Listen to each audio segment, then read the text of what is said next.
Explanation of the book, How to Stop Worrying and Start Living. Dale Carnegie, the book How to Stop Worrying and Start Living is one of the greatest self-development books, as it provides a practical approach to getting rid of anxiety and living happily and reassuredly.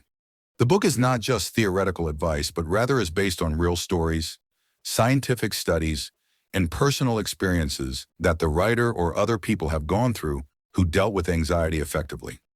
The main goal of the book is to help you understand the nature of anxiety, control it, and adopt effective methods to confront it so that you can enjoy your life without fear or unnecessary stress. Chapter 1. Live within the limits of your day. The importance of focusing on the present. One of the most important sources of anxiety is overthinking the past or the future. We live in fear of what might happen tomorrow, or regret mistakes we made yesterday. But the truth is that we cannot change the past, and the future is not guaranteed. The solution? Live within the limits of today. Principles for practical application. 1. Think about today only. Ask yourself every morning, what can I do today to improve my life? 2. Don't let the past ruin your present. Everyone makes mistakes, accept them, and learn from them instead of ruminating on them. If you make a mistake, ask yourself, what can I learn from this mistake? Then move on. 3. Avoid thinking about the future excessively. Planning for the future is important, but don't make it a source of anxiety. Do what you can today and leave tomorrow for tomorrow. Life is too short to spend it worrying about things we can't control. Chapter 2. How to deal with anxiety. Practical steps to overcome anxiety. 1. Ask yourself, what is the worst thing that can happen? Imagine the worst possible scenario and accept it mentally. You will find that it is not as scary as you imagine. 2. Try to improve the situation as much as possible. Once you accept the worst possibilities, you will feel psychological comfort, which enables you to think calmly to find solutions to the problem. 3. Keep yourself busy with work. Idleness is a fertile environment for anxiety to grow.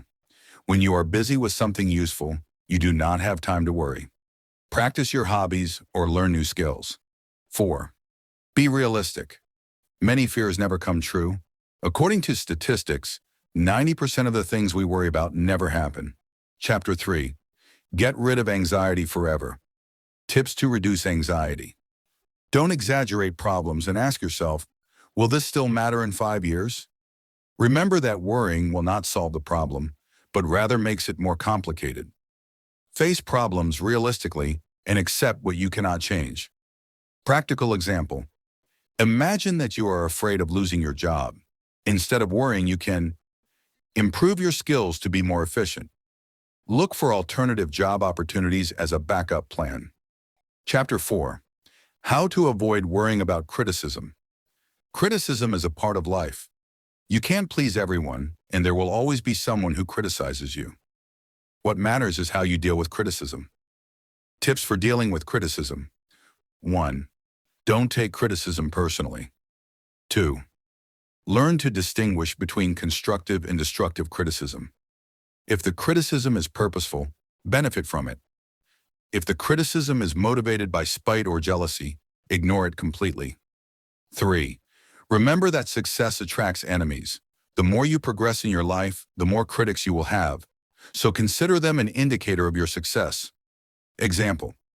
Thomas Edison was criticized a lot when he was trying to invent the light bulb, but he didn't give up. And the result? He invented something that changed the world. Chapter 5. The power of positive thinking. How does thinking affect your life? What you think about every day determines your psychological state. If you focus on the negatives, you will feel frustrated. However, if you train your mind to see the positives, you will live happily. How do you change your thinking? 1. Start your day with positive expectations. Tell yourself every morning, today is going to be a great day. 2. Practice gratitude. Instead of thinking about what you lack, think about the good things you have. 3. Stay away from negative people. Don't let them drag you into their world of complaining and grumbling. Chapter 6. How to increase your energy and reduce stress. The link between mental and physical health. When your body is tired, your stress level increases. So to maintain your energy, you must take care of your physical health. Tips to maintain your energy. A1. Get enough sleep. A2. Exercise regularly. 3. Eat a healthy and balanced diet. 4. Take breaks during work and don't overexert yourself.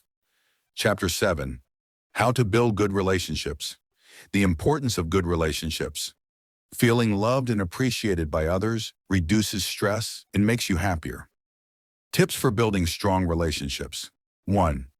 Be friendly and always smile. 2. Listen to others carefully and show them that you care about them. 3. Avoid unnecessary arguments and focus on the positive things in others. 4. Be tolerant and do not hold a grudge in your heart. Conclusion: how to start a life without anxiety. Summary of the most important lessons.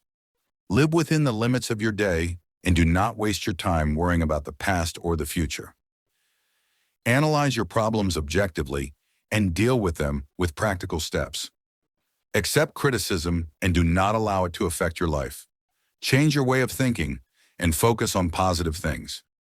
Take care of your physical health as it is linked to your mental health. Build good relationships and avoid negative people. The final message of the book: happiness is not the result of circumstances, but the result of the way you think and deal with life. If you want a happy life, stop worrying and start living. The book How to Stop Worrying and Start Living is full of real-life stories that show how different people dealt with anxiety and were able to overcome it. Dale Carnegie relies on real stories of successful and ordinary people, which makes the book practical and close to the reader. Here are some of the most prominent stories mentioned in the book. And 1. The story of the man who was about to commit suicide because of anxiety. Carnegie tells the story of a man who was suffering from tremendous financial pressure and felt that his life was meaningless. One night, he decided to end his life, but before that, he wrote his will, in which he decided to live just one day as if it were the last day of his life, without worry or fear. The result? He discovered that when he focused on enjoying his day instead of worrying about the future, he felt happier than he had felt in a long time. He began living with this mindset day after day until his psychological state improved and he was able to find solutions to his financial problems. He became more productive and started a successful project that completely changed his life. Lessons learned. Worrying about the future robs you of happiness in the present. Live every day as if it were your last, and you will feel great peace of mind. 2. The story of the wheat merchant who applied the rule. What's the worst that could happen? There was a businessman who worked in the wheat trade, but he suffered huge losses that almost destroyed him. Anxiety began to control him, and he could not sleep for several nights in a row. He decided to try Dale Carnegie's technique, or 1.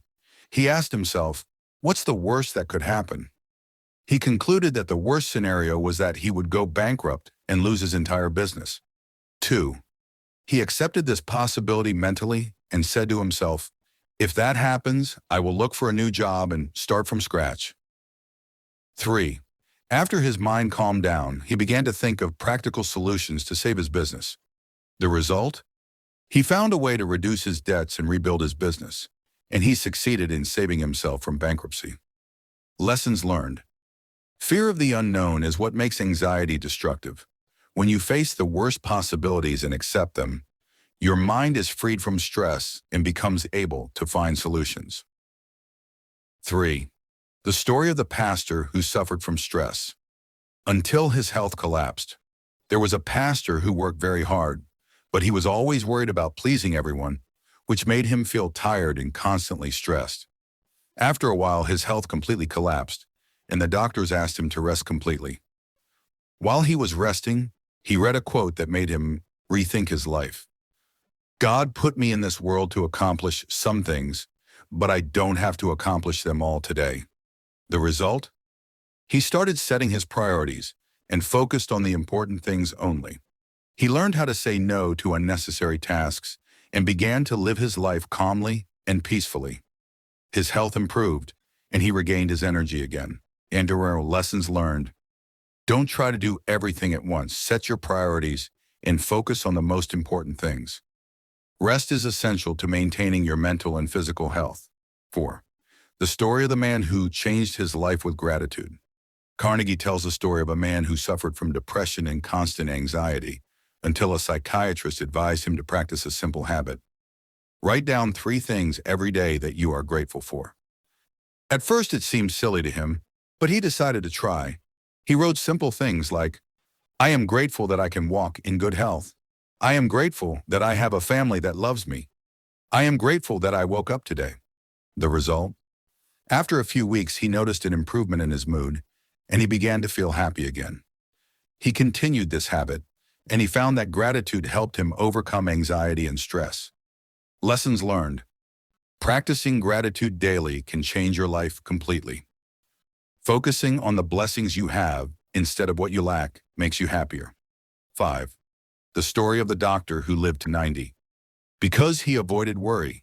There was a doctor named Alexis Carrel who noticed that worry and stress are the biggest causes of illness and early death. He decided to try a simple method in his life. When I have a problem, I write it down on a piece of paper, then I put it in a box and close it. And I say to myself, I won't think about it today. The result? He became calmer and lived to be 90 years old in good health. He discovered that most of the problems he was worrying about resolved themselves with time. Lessons learned. Don't think about your problems all day, but give yourself time to rest. Often worrying doesn't change anything, it just drains your energy for no reason. Conclusion. How can you apply the lessons of the book to your life? Through these stories, it becomes clear that worry is not just a feeling, but a habit that can be broken by taking practical steps. Here's how you can apply these lessons. 1. Live within your day. Don't think too much about the future or the past and focus on today. 2. Ask yourself, what's the worst that could happen? Then accept it, and you will feel great psychological comfort. 3. Practice gratitude daily. Focus on the good things in your life. 4. Don't overwork. Make time for rest and stay away from excessive fatigue. 5. Don't take criticism personally. Most criticism doesn't mean anything real about you, but rather expresses the opinion of others. 6. Keep yourself busy with useful things. Anxiety grows in emptiness, so always be busy with useful things. Final message. Life is short. Don't waste it worrying. You can control your fears and change your life for the better if you start applying these principles today.